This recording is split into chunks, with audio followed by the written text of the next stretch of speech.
আসসালামু আলাইকুম রহমতুল্লাহি ওবরাকাতুহু। প্রিয় বন্ধুরা, কেমন আছেন সবাই? আশা করছি আপনারা সবাই ভালো আছেন। আজকের এই চ্যানেলের ১৬ নম্বর পর্বে আপনাদের সবাইকে স্বাগত জানাচ্ছি।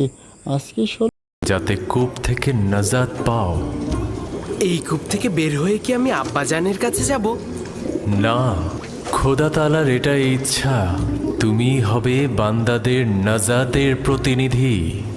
এই কাফেলার সঙ্গে দূরের কোনো দেশে চলে যাবে।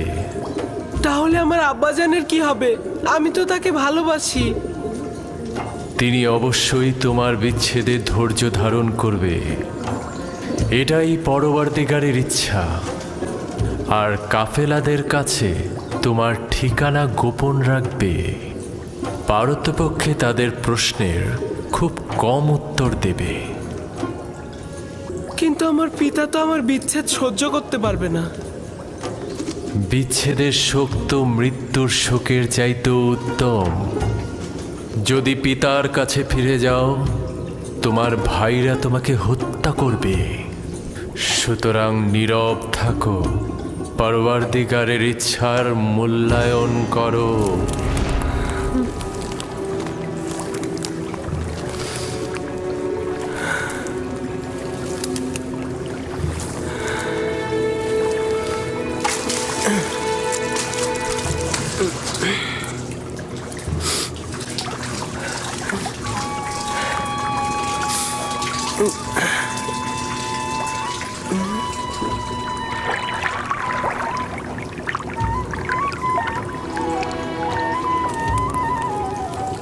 তুমি হলে বান্দাদের নাজাতের প্রতিনিধি। এই আমাকে একটু সাহায্য করো। এটা তো ভারী হলো কি করে?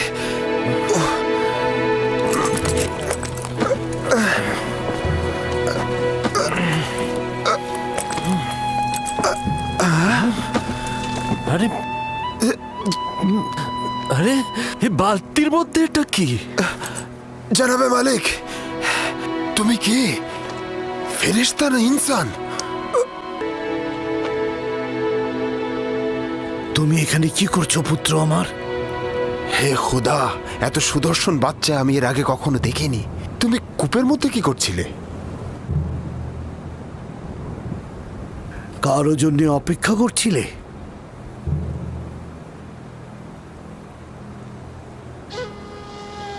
নীরব কেন আছো?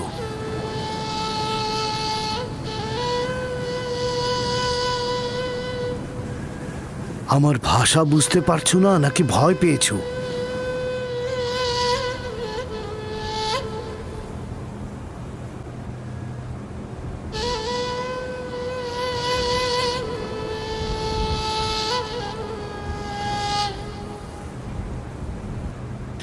সব কিছু বলে শেষ করার আগেই ওর মুখটা বন্ধ করে দিতে হবে।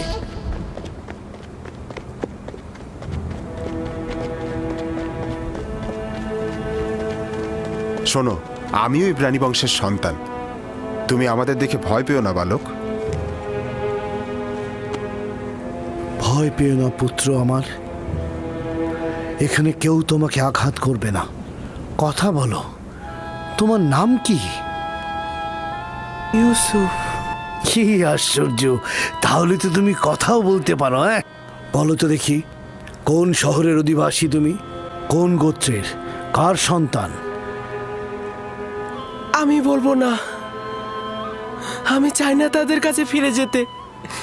তারা আমাকে পেলে হত্যা করবে। তার মানে তোমার আত্মীয়গণ তোমাকে হত্যা করতে চেয়েছিল? ওরাই আমাকে এই কূপে ফেলে দিয়েছিল। কিন্তু কি করা যাবে, তোমাকে তো ফিরতেই হবে। আমাকে তোমাদের সঙ্গে নিয়ে যাও। আমি বাড়িতে ফিরতে চাই না। তোমার পিতামাতার তাহলে কি হবে? না, আমি পারবো না তোমাকে নিয়ে যেতে। তাহলে আমাকে অনুমতি দাও, আমি এমন জায়গায় চলে যাই যেখানে আমাকে কেউ খুঁজে না পায়।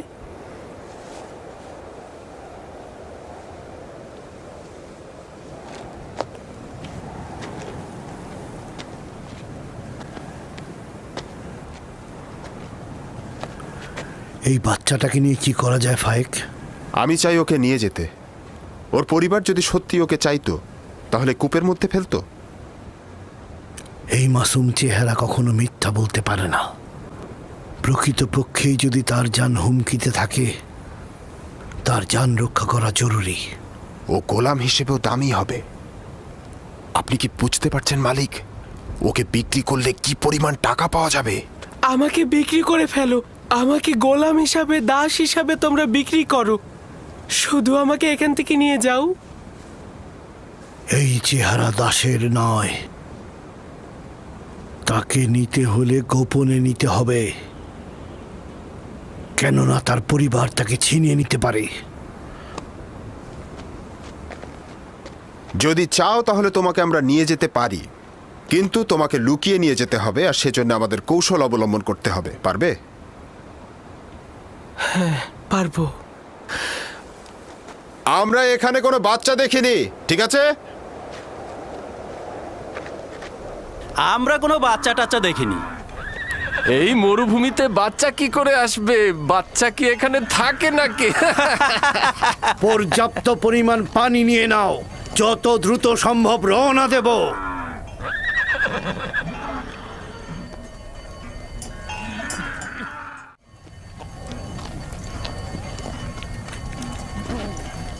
এরা কারা? এরা দস্যু নয় তো?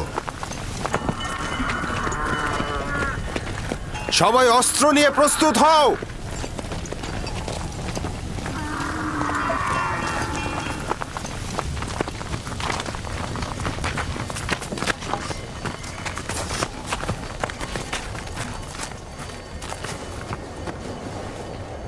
আমাদের গোলামকে তুমি কোথায় নিয়ে যাচ্ছ? কার কথা বলছো? যাকে কূপের ভেতর থেকে বের করে এনেছো, যে তোমাদের পেছনে লুকিয়ে আছে।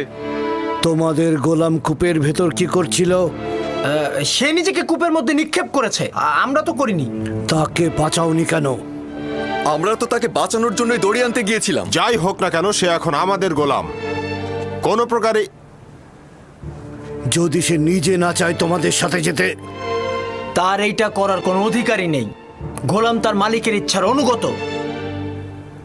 যদি সে স্বীকার করে তোমাদের গোলাম, তাহলে যদি স্বীকার না করে তাহলে মনে হচ্ছে নিয়ে যাবে। কাফেলার শক্তির কাছে তোমাদের শক্তি নগণ্য। আমরা ওকে ফেরত দেব না। তোমরা নিজেরাই তাকে জিজ্ঞাসা করতে পারো, সে নিজে থেকেই বলবে সে আমাদের গোলাম।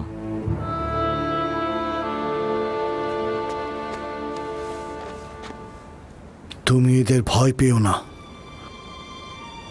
তোমার কোনো ক্ষতি করতে পারবে না এরা।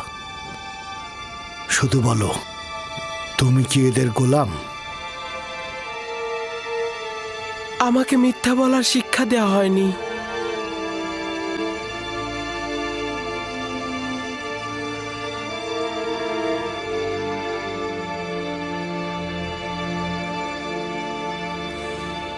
এরা বয়োজ্যেষ্ঠ ও আমার ইচ্ছার মালিক। আমি তাদের কিনারায় বড় হয়েছি, তারা আমার অধিবাসী। শুনলে তো, সে নিজেই বলেছে সে আমাদের গোলাম। ওর কথায় এখনো কিছু স্পষ্ট হয়নি। তুমি নির্ভয়ে আমাকে বলো, তুমি কি এদের গোলাম?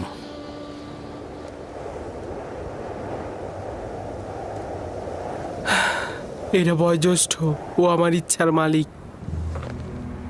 আমি সুস্পষ্ট উত্তর এখনো পাইনি। আমি তোমাদের ইউসুফকে ফেরত নাও দিতে পারি। শক্তির প্রয়োজন হলেও তাকে নিয়ে যাব। ভুলেও এ কাজ করো না, শুধু শুধু প্রাণটা যাবে। তোমাদের কতলের সংখ্যা আমাদের থেকে কম হবে না। সত্যি করে বলো তো, এই পালিয়ে আসা গোলামের জন্য তোমরা কতটা কতল হবে আর কতটা কতল করবে? থামো সামুন। যদি হাত দ্বারাই গিট খোলা যায় তবে দাঁত কেন? ইউসুফকে মারার স্বপ্ন দেখছো? তোমাদের এই জোরাজোরির পেছনে যে কারণটা আছে সেটা আমি ভালো করে বুঝতে পারছি। যদি চাও তবে এখানেই সবকিছু ফাঁস করে দেব, আর নইলে কাফেলার সঙ্গে ওকে যেতে দাও। আপাতত বিজয়ের পতাকা তোর হাতে, কিন্তু সব সময় তোর সাথে আমার একটা হিসাব হবে।